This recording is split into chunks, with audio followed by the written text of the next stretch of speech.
good morning, good afternoon, good evening, depending where in the world you are and at what time you're watching this episode of Data-Driven Formula One. My name is Patrick Henz. Again, it's a solo episode. Normally, Ghana Pogavna and I am doing this podcast, but today, just me, and it's another of our way back episodes. You remember we started with 1946, where we had the first race in Turin based on Formula One regulations. Then we already discussed 47, so logically 48. Another interesting year, and we have a new manufacturer, as you already may seen here on the screen, because this is what we call an enhanced audio podcast. Mostly we are talking, but nevertheless we also show you here interesting graphics, images, text, and of course a lot of photos. And maybe you already recognize this car, even though it does not have its logo visible, at least here, as the quality, again, it's a photo from 1948, so the quality is, of course, not 4K. But let's delve into our episode. So remember, we have Formula One regulations since 1946. Nevertheless, we do not have a championship, nor for manufacturers, nor for drivers.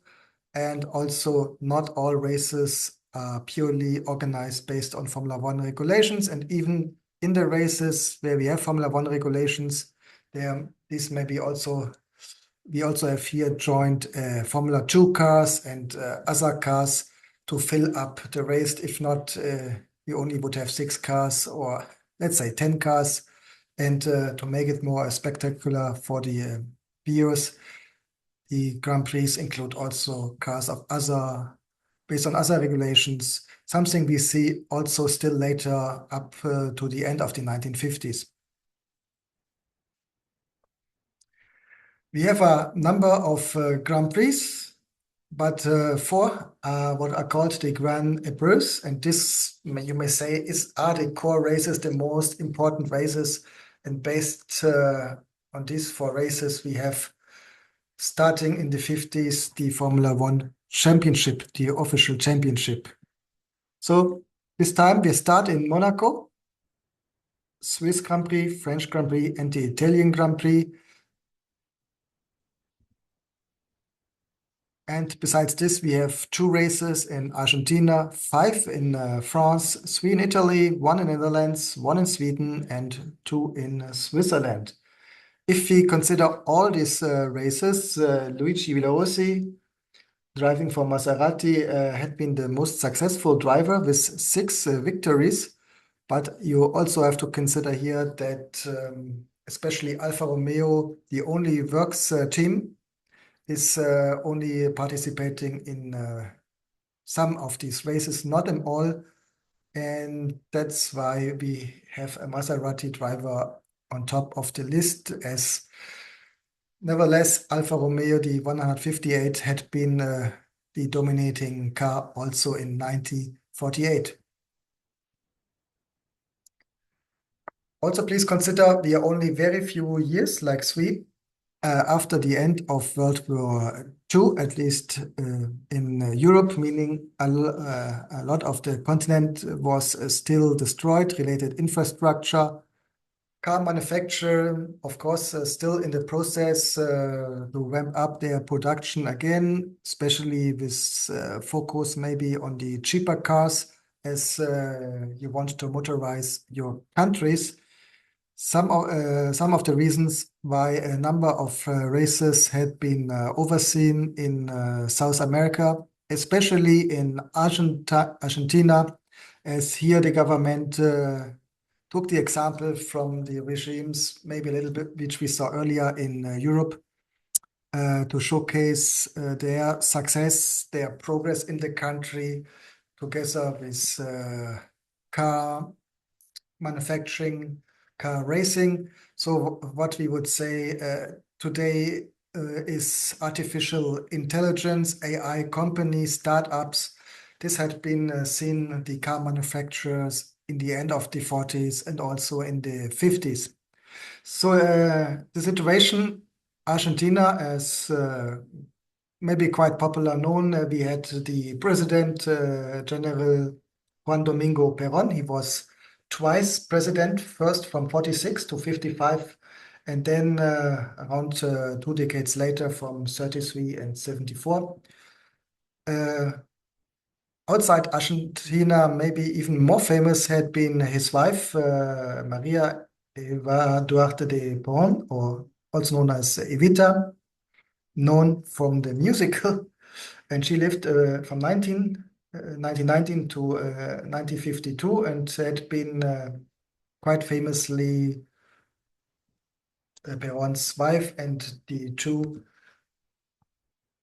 showed themselves as the Argentine glamour couple, also with a big focus on the Argentinian citizens, the people, including lower level people, even though uh, they also had a quite luxury lifestyle. So we see Juan Perón owned, and these are just some example. He had a 52 Ferrari 212 Inter, a 52 Ferrari Ghia Coupe, and later a 55 Alfa Romeo 63 3000. And from Evita, we know that she owned a Maserati A6 1500 from the year 1950, of course. So they had their personal preferences of luxury cars, especially Italian luxury cars.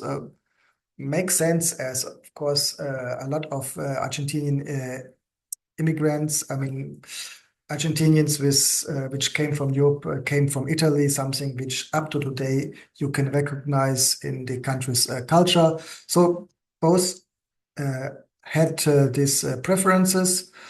And as I said, not only as symbols, not only as show, as spectacular, but also they wanted to implement an Argentine car manufacturer, IAME Justicilista. You see the prototype here on the photo, very beautiful car powered by a Porsche engine. So a little bit about this story. The Institut Justicilista was a line of cars produced by Argentina's government through IAME, in Spanish, Industrias Aeronáuticas y Mecánicas del Estado, or translated Aeronautic and Mechanic Industry of the state. And this company only existed from 1954 to 55. It was an effort to establish an Argentine automotive industry. As I said, you may compare it to today's AI company. At the instance of General Juan Domingo Perón, a sports car prototype was created. This two-seater, which you see here on the photo, was a roadster, was displayed at the Paris Motor Show, and was essential a modified Porsche with a fiberglass body powered by a 1.5-liter air-cooled Porsche flat 4 engine, the same as also in the original Porsche cars, and a 4-speed Porsche gearbox driving the front wheel. So this was in opposite to the Porsche, which had, of course, powered the back wheels. When General Perón was overthrown in 1955, the project was abandoned. Mismanagement, poor sales, and lower quality compared to other locally produced cars led to the quick disappearance of the Justicilista. So even if this would have been the first, let's say, Argentinian brand, we already had car manufacturers producing in Argentina, including having their plants there. It was briefly revived later as a short-lived Wartburg-powered Graciela, but overall production was limited and sales remained low. And this is very interesting, as we have here the South American country, quite elegant design. And you may know Wartburg was an East German company. We had two car manufacturers in general, Brabant and Wartburg in Eastern Europe, in Eastern Germany. And Wartburg was the higher level car, but Trabant was more for the general public. Wartburg would have been for the higher governmental employees. For example, a little bit more expensive, and you had to wait some years longer for this car. So quite interesting that we have had here the relation between Argentina and the governmental state-owned company Wartburg. But let's go back 1948. We have the first victory for a Ferrari Formula One car, and this happened at the non-official Formula One race, the Garda Grand Prix, which we had at October 24 in 1948, of course. Here, Giuseppe Farina. If you're interested in him, we have a special episode. Just look at our earliest episode. And he drove directly for Scuderia Ferrari, so another manufacturer besides Alfa Romeo, with its own works team. This against the strategy, as for example, had been used by Maserati, who sold their cars to the different private teams. So Giuseppe Farina drove the Ferrari 125 Formula One car. Second place also for Ferrari driver Bruno Sterzi, but he drove the 166 Formula 2, a car which was not originally designed for Formula One regulations, which I will show you in the later photo, as this was a two-seater. On third position, we have Luigi Villarossi for the Scuderia Ambrosiana, one of the various private teams using a Maserati, in this time 4C LT in the 48 version. Alfa Romeo did not participate. As I said, Alfa Romeo had been the dominating car, but they did not participate in all the races, as this had been a works team. And due to this, they also had a higher focus on marketing purpose. But with this, let's focus on our 4 core races, starting with Monaco Grand Prix. So this time, first time it was included in the big trials. Of course, the Monaco Grand Prix is much, much older. Here, victory by Giuseppe Farina with the Maserati 4C LT. Then Luis Chiron, more famously known for Bugatti, but this time he was driving another French car, the Talbot Lago T26. And another Maserati on the third position, driven by Emmanuel de Grafenried. Some notes to this weekend. It included a 500cc motorcycle race, which had been overshadowed by the fatal accident of the British rider Norman Lineker. We had Prince Igor Trudasovsky participating with a Ferrari 166C, but due to accident did not finish the race. And also here, Alfa Romeo did not participate. Second of the big trials, this time we are in Switzerland on July the 4th. Here now Alfa Romeo, yes, participating, and we find these cars on the first 2 positions. Number 1, Carlo Felice Trossi, and then Jean-Pierre Vermille. Third position to Maserati driver Luigi Villarossi with the 4 CLT 48 version. Also here, quite tragic accidents. Italian Achille Vasi, another of the works drivers for Alfa Romeo, died in a fatal accident during the practice, while the Swiss driver Christian Kautz died in the race with a private Maserati 4CL. Now in the 40s, we see this also 50s, 60s later. We had a lot of fatal accidents, much more than we see nowadays. Of course, car development continued, especially safety, not only safety of the car, but also safety of the racetracks. And unfortunately, a lot of this development had been based on pressure after fatal accidents. In the beginning, 40s, 50s, we don't see this that much, which maybe can be explained that we really still only 3 years away from World War II. So it was maybe quite normal that people die uh, violently, I mean, accident in motor racing, or of course killed in the war. And that's why we had various fatal accident, but not the pressure as you would, as we will see later, for example, in the 70s, 80s, that directly after their change of regulations or other changes, as pressure by the drivers, pressure by the teams, and pressure by the press, governments, etc. Then French Grand Prix, 18th of July, three times Alfa Romeo on the podium, Jean-Pierre Vimille, Gonçalves Sanesi, and Alberto Ascari.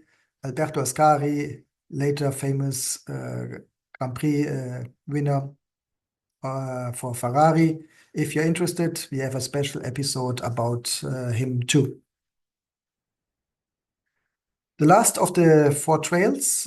Now we are in Italy, 5th of September, not Monza as today, but we are in the North Italian city of Turin. Also here, Alfa Romeo on the first position with Jean-Pierre Vimille. So maybe Vimille, the strongest driver, if Alfa Romeo participated. Then Luigi Villarossi with the Maserati 4CT CLT 48 version. And then interesting, Raymond Sommer, the French driver, first time in a big trial, Ferrari on the podium with the 125. And especially this is what you are seeing here on the photo. Raymond Sommer racing the car inside the mentioned Italian Grand Prix. So a great picture from Formula One, even though, of course, the quality it's not 4K as mentioned, but really great to see how they have been saved. I mean, you see, no the safety clothes, nor the sophisticated helmets, quite openly sitting in the car. So they really accepted much higher risks than a Formula One driver does today.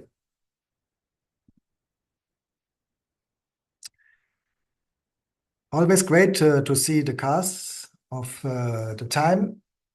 No surprises here as we have the Alfa Romeo 158, the Alfetta, originally developed back in 1938 on Formula 2 requirements called Voiturette at that time, and still continued until the year 1951. If you want to see it, it's in Milan, Italy, in the Alfa Romeo Museum, where they have two, the originally 158 used until 1950, and also the 159 with the updates which they used in the 51 season. And the great thing is they not only show these cars in the museum, but they still take them out for historic race events. So these cars are still in function. Then we have the various Maserati, the 4 CLT, as seen here. And this is the mentioned 48 version.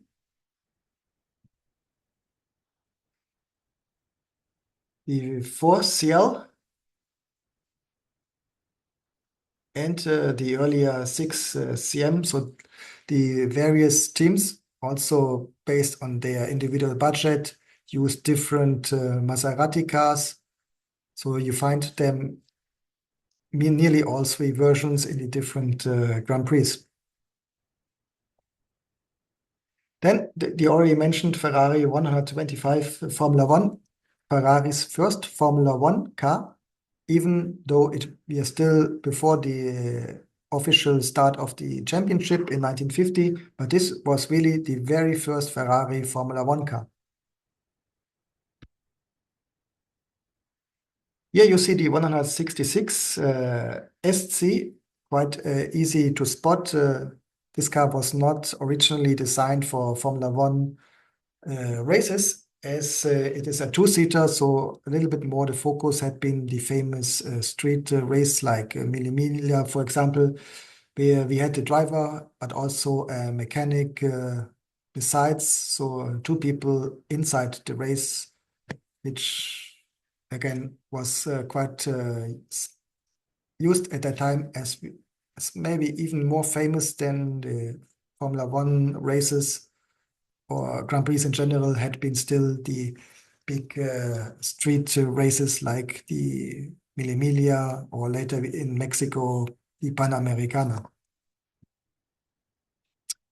This Italia, and this is a car mostly based on Fiat technology, the D46, also originally designed based on Formula 2 requirements, Walter Red, but still used in the Grand Prix races. Of course, no chances for the first positions, but you can somewhere battle in the midfield, so quite attractive for smaller teams. Simca Gordini T15, this car was designed based on Formula One rules. French car, as you can see, the typical blue. Simca Gordini, and here these are two brands, manufacturers belonging to Renault, so a little bit the predecessor of the Renault Formula One cars.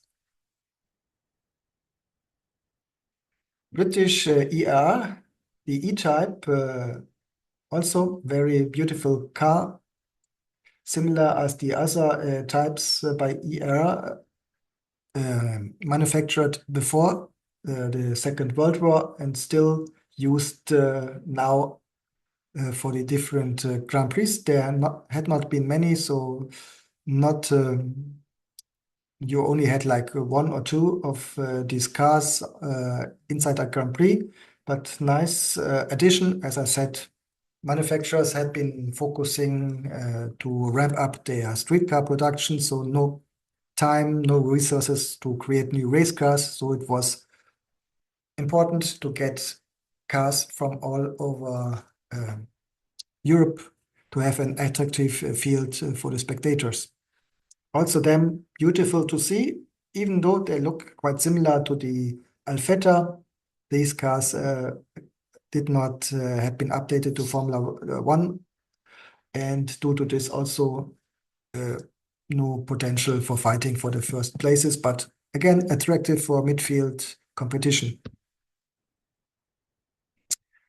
Then have a look at the drivers. Giuseppe Farina here for Maserati, Luis Chiron, Albert Lago, even though most famous for driving Bugatti before World War II. Emmanuel de Graffenried, another of the Maserati drivers. Carlo Felice Trossi, Alfa Romeo Works Team. Jean-Pierre Vimille, Alfa Romeo, French driver. And honestly, the combination Vimille Alfa Romeo had been the strongest in 48, the same as 47. So this was, I think, really the man to beat if you want to win the race. Very fast driver and also engineer. Then we have Luigi Villarossi, as already mentioned, Maserati. Consalvo Sansesi, Alfa Romeo, another Alfa Romeo driver, Alberto Ascari, later becoming two times world champion with Ferrari, and another very, very fast driver, Raymond Sommer, now participating with Ferrari and bringing Ferrari on the official map in Grand Prix sports. Also, you see the ages, these drivers started their careers before World War II. And also, you have to consider that Grand Prix races had been much longer than today's Formula One Grand Prix.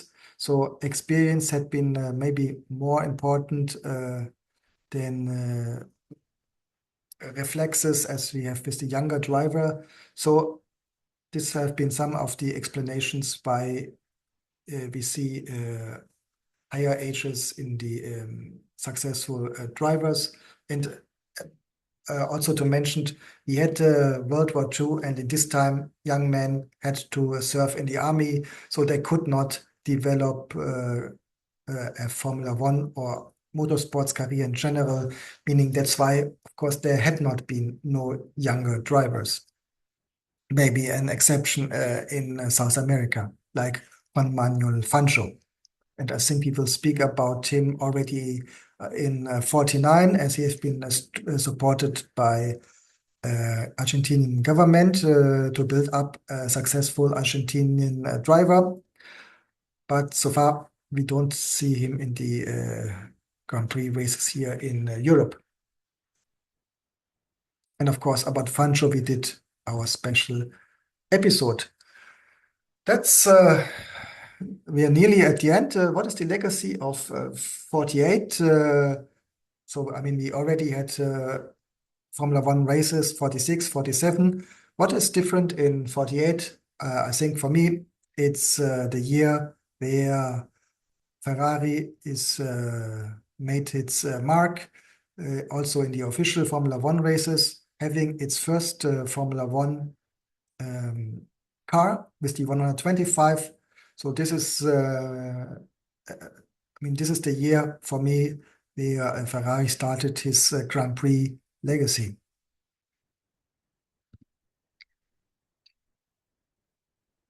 That's all, folks. As I said, this is a video enhanced audio podcast, or however you want to call it. We are on the video platforms, YouTube Music, and Spotify, where you can like us, hopefully, but also follow us so that you automatically get a notice when the new episode is there. Maybe every week, maybe it takes sometimes longer. And if you're, for example, driving yourself, we also have audio-only versions of our podcasts on the various platforms. I mean, nearly all platforms. If you are into music, we have a Spotify playlist called the Data-Driven F1 Mixtape, a number of songs directly inspired by driver, by Formula One racing. So if this is something for you, have a look on Spotify. And with this, thank you, bye-bye, and hope to see you the next time.